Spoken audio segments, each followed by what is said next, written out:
When we talk about joint replacements, traditionally we talk about hip and knee replacements as, the majority, because those are the joints that usually get arthritic. Shoulder replacements, elbow replacements, wrist replacements.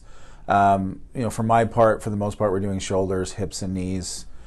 It's one of those things. We do joint replacements because they hurt, lifestyle, people can't do the things they want to do. We always try the conservative management first.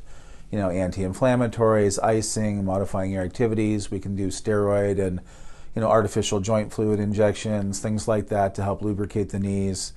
When those things don't work, we start talking about replacements. Nowadays, we're doing a lot more replacements than we used to because baby boomers are coming through and their expectations for activity level are a lot different than the generations before. So, we have 75-year-olds out doing marathons, riding bikes. 40 years ago, we didn't see those things. So we're doing more and more joint replacements because they work. They're good operations, they're good for getting rid of pain, they're good for restoring function, and for the most part, very low complication rate and very high success rates. So.